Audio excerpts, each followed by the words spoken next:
এই সুযোগ, মাটি উপাদান জাগ্রত হয়েছে, এবারেই আমায় ছিনিয়ে নিতে হবে।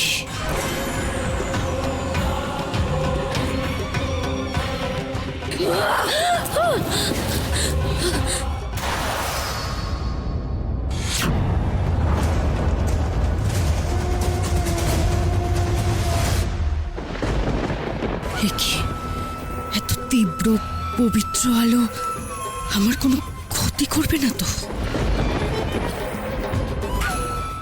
কি চাও তুমি জটিলা? তোমার মনের সত্যিকারের বাসনা আমাকে বলো। আমি চাই সর্বশক্তিমান হতে, যেখানে পৃথিবীর প্রত্যেকে আমার পায়ের তলায় থাকবে। সবাই হবে তুচ্ছ ক্ষুদ্র, যাদেরকে আমি এক নিমেষে বশ করে ফেলতে পারবো। আমি হব সর্বশক্তিমান।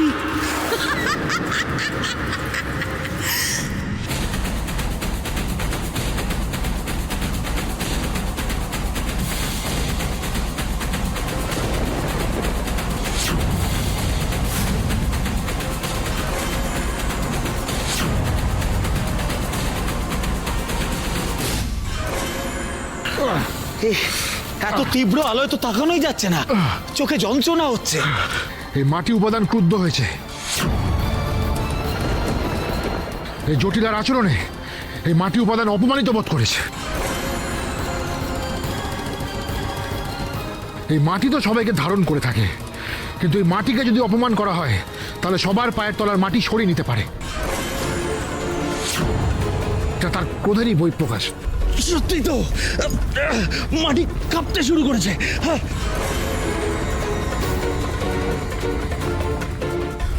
তোমরা সবাই বসে পড়ো।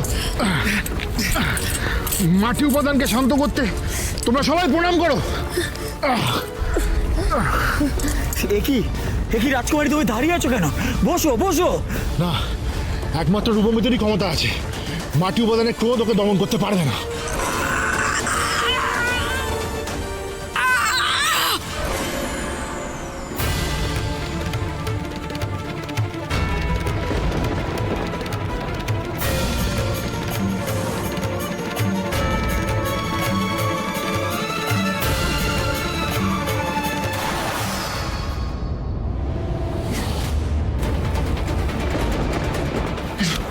রাজকুমারী,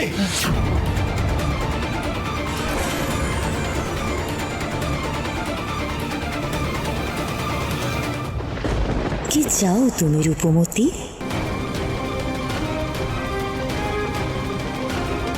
জীবনের কাছে তোমার কাম্য কি? শক্তি, এতটা শক্তি যা দিয়ে ওই জটিলাকে পরাস্ত করা যায়।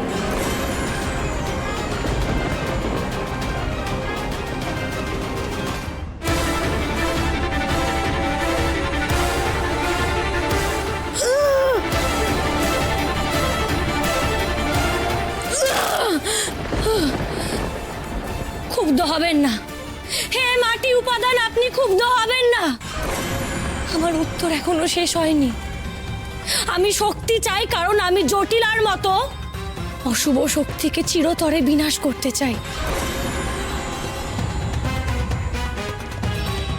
জটিলা সবার জন্য ত্রাস হয়ে দাঁড়িয়েছে, সবার ভয়ের কারণ হয়ে দাঁড়িয়েছে। এই জগতে যতক্ষণ জটিলার মতন অশুভ শক্তি থাকবে ততক্ষণ এ জগতে সুখ, শান্তি, ভালোবাসা কিছু ফিরে আসবে না। আমি এই জগৎকে ধ্বংসের মুখে যেতে দিতে পারি না। আমি এই জগৎ থেকে চিরতরে অশুভ শক্তি, ভয়, বিপদ সবকিছু দূরে করে দিতে চাই। আমার কাছে পবিত্র 5 উপাদান আছে।